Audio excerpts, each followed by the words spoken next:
Hey guys, welcome to our world, where we talk about all things to do with relationships, particularly interracial relationships, because that's where we have experience, and we're here to help people who've been through our journey, because God knows it was very helpful for us to look at other people's journey as we went through ours. So if there's someone out there that this is helping, that's amazing. And also to the haters as well, we're still here, and we just want to send a little 1-2 punch to you. So, yeah.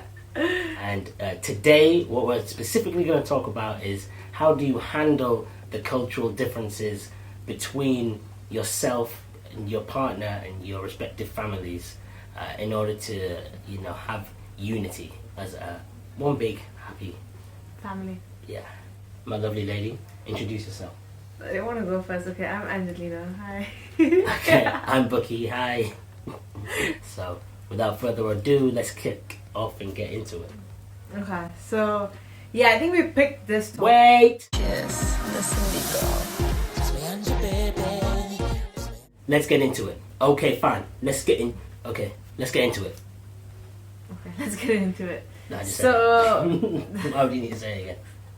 Yeah, I think this is quite an important topic because it kind of helps integrate two different cultures. So, Bucky being black, I being brown, a lot of people might think that we come from two different worlds, but actually our worlds are quite similar, and maybe we can go through the similarities first. So yeah, when we started dating, I think we realized that a lot of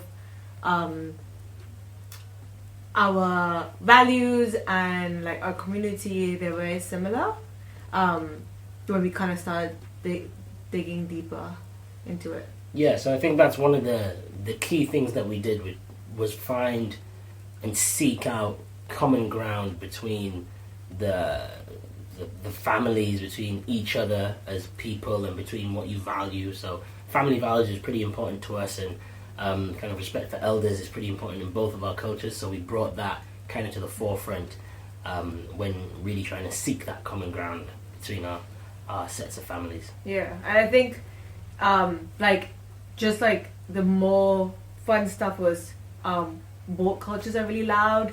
We both like food. Food is such a big, kind of thing between us. Color. So kind of just drawing those similarities. Like the one that everyone kind of, picks up on is like jollof and biryani.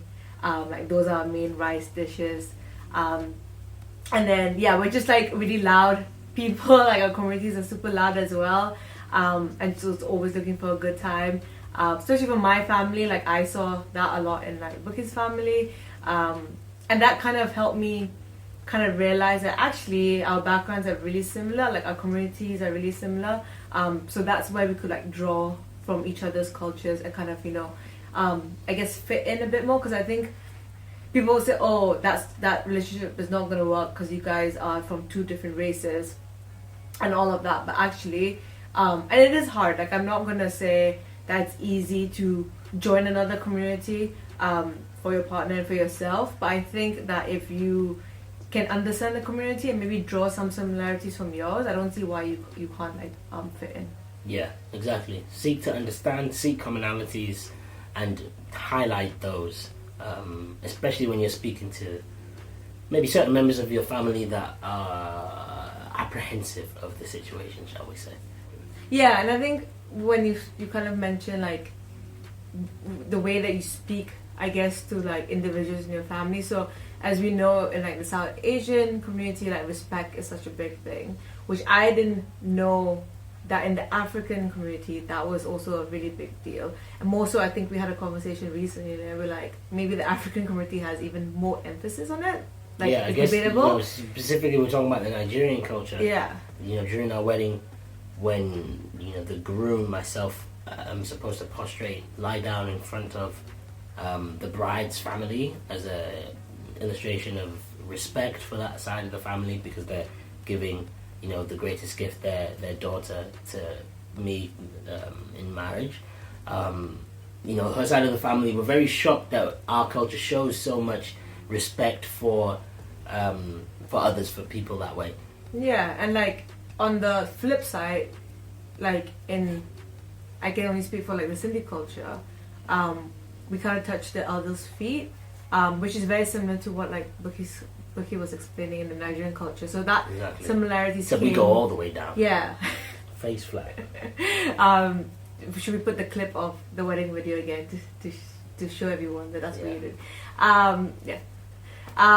But yeah, so I guess that brings the others in the community, the older generation, to be like, oh, okay, like they do that too. They have respect for the elders as we do. So that kind of brings together. But I think going further, so like let's just say that you guys are, you know, kind of getting to know each other and then each other's families, friends, community, all that kind of stuff. I think there's certain things that you can do to kind of help with that. Like in a Nigerian household, you know, it's all about respect. So from my experience, it's like, you know, you greet everyone and you call everyone auntie and uncle, and there's a level of respect that you show to them.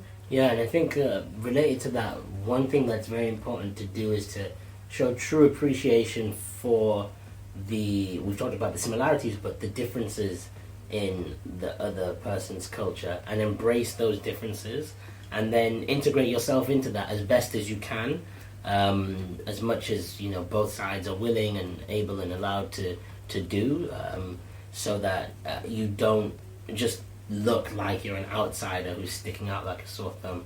Play by the customs and the general rules of the other side's family. An example is kind of like Diwali. Black Diwali, baby. That's what I called it for myself. So I would get involved. I got involved for the first time, and it's just about embracing. You know, there are a lot of parties and there's a lot of festivities, but there's also the reverence shown at particular moments during the Diwali period, and just embracing that and showing that that respect, going to the places that they go, and wearing the appropriate clothes and all those things. I think that's one way that's really, really, really important if you're trying to merge two different cultures together. Show that respect and show up where necessary. Yeah, I think showing up where it's necessary is the most important thing. So I think a lot of people say, oh, interracial relationships are really hard because you come from two different places, and what you're used to, your traditions and stuff, it's different. But actually, when two people come together, you're going to create your own traditions. But at the same time, I think you have to remember to also respect your partner's traditions before they met you. So like, as Buki just mentioned, we went to Malaysia recently. It was Diwali. It was his first Diwali, and he really embraced himself in the whole, like, you know, the festivities and the parties, the food, all that kind of stuff. And then at Christmas, you know, I didn't grow up really celebrating Christmas in like a traditional way.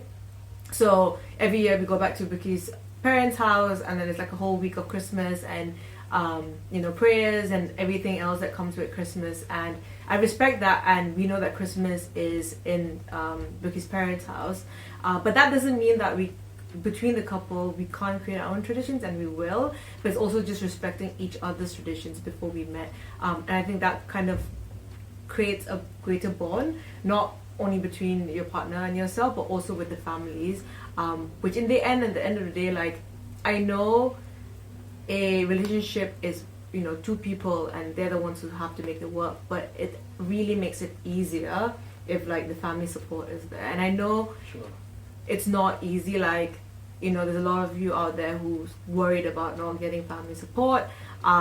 It's a huge thing. I went through the same thing, so I kind of completely understand, but that's why we're kind of like coming on here to kind of say, like, there are ways, like, you know, there's a glimpse of hope that your parents are going to be part of your relationship. Maybe these are things that you can like try and, you know, see if they'll come around.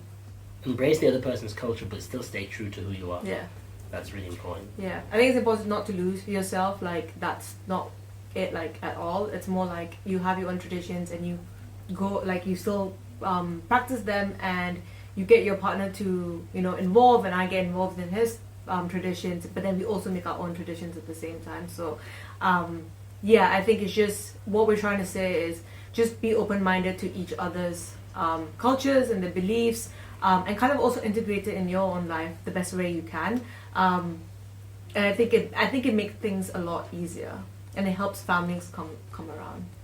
Exactly. So these are a few of the things that we've done, but hopefully it can help somebody. And yeah, that's it. So let's wrap this up. We don't want to make these videos too long. We kind of want to give you the information that you need, or if you find like stuff that is helpful.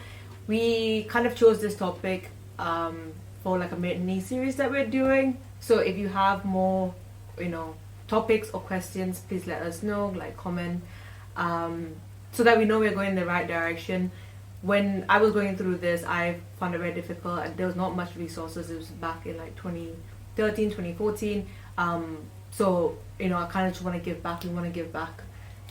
So yeah, if you find any questions, if you have any questions, let us know. And yeah, if we're doing a good job, give it a thumbs up so we know. And if we're not, don't give us a thumbs down. No, we don't need that. We don't need that negativity in our lives.